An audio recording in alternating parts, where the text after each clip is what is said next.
Gente, eu queria que vocês começassem me explicando um pouco mais o que é o racismo estrutural. Bem, mas primeiro a gente precisa, né, definir uma questão de onde que vem esse conceito de raça. Né? O conceito de raça, sob o ponto de vista biológico, ele é inexistente. Né? A única raça existente é a raça humana. Então, é um conceito, mas o conceito de raça é um conceito, então, né, sociológico. É um conceito criado. E criado por quem? Criado pelo branco, com a intenção de inferiorizar as outras pessoas que não são brancas, né? Então é um conceito ainda do branco da Europa, né? Onde define então, olha, o indígena não é branco, o negro não é branco. E por isso, né, não sendo branco, eles são inferiores. E o professor Silvio de Almeida, né, ele trata no livro dele de racismo estrutural 3 dimensões sobre o racismo. Aquela primeira dimensão do racismo individual, né, quando, por exemplo, eu não permito que um negro estude na escola do meu filho, né, ou seja, uma conduta minha e individual.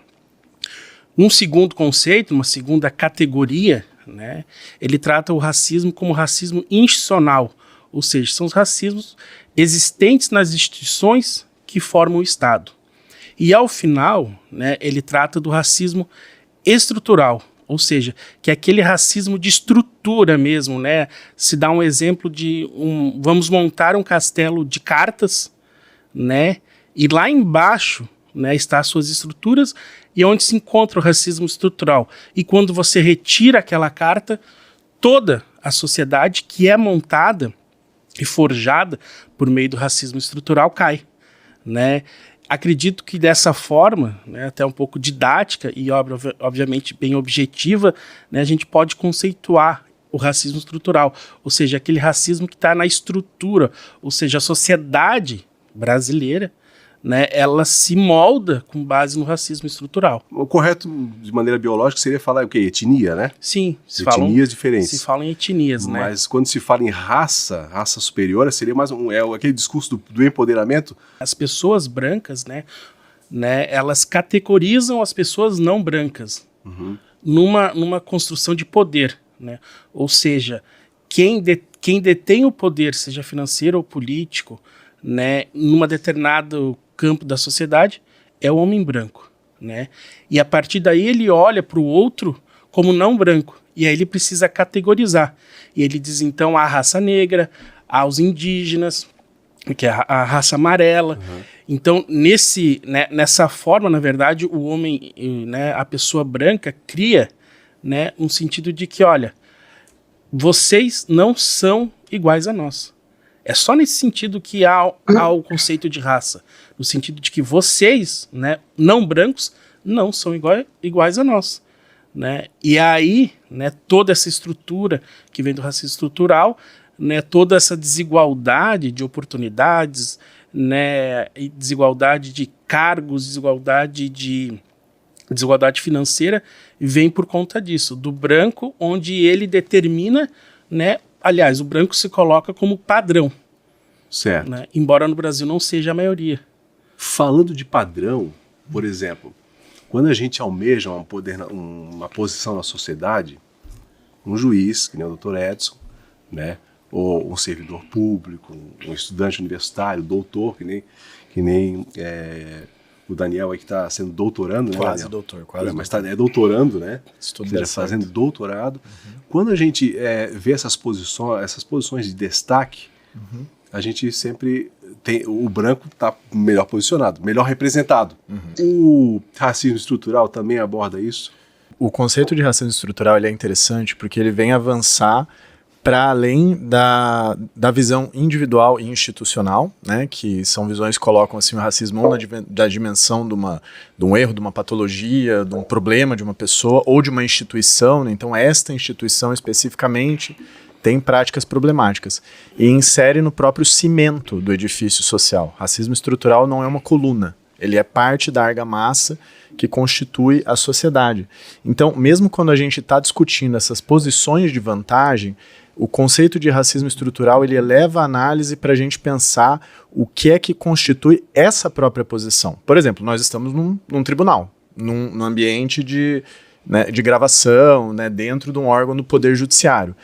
É naturalizado que aqui se fale num determinado tom, que se utilize determinadas roupas, que se adote determinadas formas de se falar né, de figura de linguagem, etc. Tem uma cultura, né? Existe uma cultura, certo. E existem elementos na cultura institucional, no caso, né, num órgão, enfim, do poder público, você tem elementos formais e informais da cultura institucional. Mas essa cultura, ela já é permeada e já é marcada pelo racismo. Né, o exemplo, por exemplo, dos cabelos, né, pessoas negras têm cabelos volumosos, né, de maneira geral, né, não quero generalizar aqui. Sim. Né, determinados penteados, determinadas tranças, etc., ainda não são vistas como cabelos compatíveis com determinadas funções, ainda que o seu cabelo não vai exercer função nenhuma, né, se você é um técnico, se você é um juiz, etc. Mas por que é que isso entra ali? Porque faz parte da estrutura, da estruturação da própria sociedade. E é importante, quando a gente fala de racismo e de escravização, colocar isso no gerúndio, enquanto algo que está acontecendo. O racismo, ele não é um resto do passado que ainda permanece. O professor Carlos Rasenbaum, no livro Discriminação e Desigualdades no Brasil, ele vai colocar o racismo, porque ele vai se contrapor a teorias que vão dizer, por exemplo, Florestan Fernandes, né? Florestan Fernandes, o sociólogo, vai dizer que o racismo é algo que ainda permanece na sociedade, que os negros foram colocados numa posição de subalternidade, que então eles têm dificuldade de se integrar na sociedade de classes, porque o europeu já chega com uma cultura de trabalho fabril, organizado, e os negros foram colocados à margem. E aí o professor Carlos e uma série de outros teóricos vão se contrapor a isso e falar assim, não, peraí, o racismo, ele é um mecanismo que confere vantagem social. Vantagem social, o que isso significa? Que, de maneira geral, uma pessoa branca passa por uma série de mecanismos que colocam ela um pouco mais para cima, um padrão de beleza, por exemplo, uma não hostilização em determinados ambientes, não ter que se preocupar com determinadas coisas, não ter determinados estresses na sua vida. Eu atendo na minha clínica pessoas brancas e pessoas negras. Uhum. E é necessário que eu estude o funcionamento do racismo para entender exatamente o estresse que acomete a população negra. Uhum. Né? Então pensar que o racismo ele é algo da ordem do funcional. Ele funciona para manter posições, ele não é um resto do passado. E principalmente entender que o conceito de estrutura, ele quer dizer que não é óbvio. Por mais que a gente não veja dentro das paredes, porque está rebocado e pintado, por baixo tem concreto, por baixo tem vigas, né, de metal. Isso seria a ordem do racismo. Por isso que não é algo tão óbvio, não é da ordem da boa vontade. Que muitas vezes as pessoas se colocam, nossa, mas eu não quero ser racista, eu não...